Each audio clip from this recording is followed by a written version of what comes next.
Welcome back, everybody. Today we're going to explore the world of landforms and how geographers study Earth's diverse surface features. So let's dive in.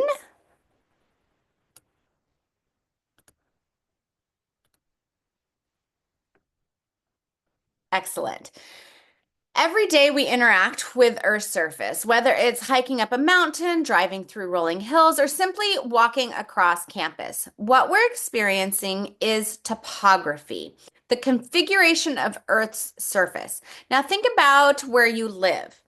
Is the area that your hometown there? So is the area flat or hilly? Are there mountains nearby or valleys cutting through the landscape? These individual features are what we call landforms, and they each tell a story about Earth's history and processes. Now, the scientific study of these landforms is called geomorphology, literally the study of Earth's form. Geomorphologists investigate how landforms originate, develop, and change over time. And this is no small task. Earth's land surface covers approximately 150 million square kilometers, spread over 7 continents and countless islands. That's a lot of terrain to understand. Now, there are 4 elements of landform analysis. So, to make sense of this vast diversity, geographers organize their approach by examining 4 key elements. The first is structure, the underlying geological foundation of a landform. So, think of structure as the bones beneath the skin. For example, the Rocky Mountains have a different geological structure than the Appalachian Mountains, which explains their difference in appearance. Now, when you see the dramatic cliffs of the Grand Canyon, you're observing how the Colorado River has cut through distinct layers of rock, each with its own structure and resistance to erosion. Our second is process. The forces that create and modify landforms.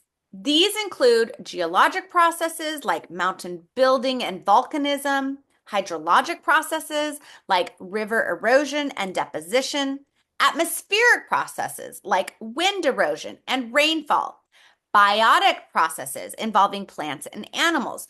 For example, the smooth, rounded hills of the Flint Hills in Kansas look entirely different from the jagged peaks of the Tetons in Wyoming because they've been shaped by different processes. Our third is slope, the incline or steepness of a landform. Slopes aren't just important for skiers and hikers. They determine how water flows, where soil accumulates, and even where people build cities. Next time you're driving, notice how road builders have modified natural slopes to create a smoother driving surface. That's humans adapting to topography. Finally, there is drainage, how water moves across and through the landscape. Rivers, streams, and even underground water flow. It forms patterns that are fundamental to understanding landforms. The Mississippi River Delta, for example, exists because rivers deposit stream sediment and it slows down upon reaching the Gulf of Mexico, creating new land through drainage processes. Now, going back to one of our first lectures, the 4 questions of geographic inquiry. Once geographers understand these elements, they can answer 4 fundamental questions. I'm going to stop sharing really quickly. So they can answer 4 fundamental questions. The first one is what? Identifying the form and feature of the landscape, its plateau, its mountain range, or its river valley. The second is where? Examine the distribution and patterns of landforms. Why do we find certain features clustered together? The third is why? Explaining the origin and development of landforms. How did the Himalayan mountains form and why are they still growing? The fourth, is so what? Perhaps the most important, understanding the significance of topography for ecosystems and human activities.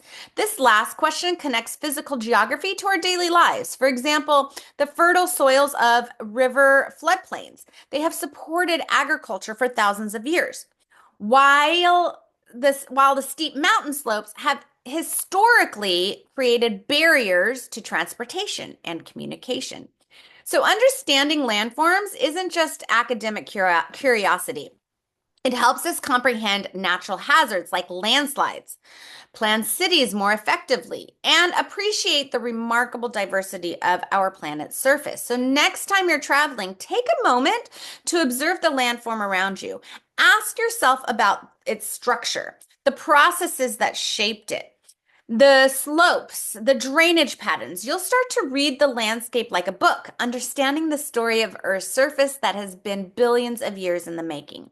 So, in our next lecture, we're going to explore how plate tectonics have created the foundation for many of Earth's dramatic landforms. So, I'll see you then.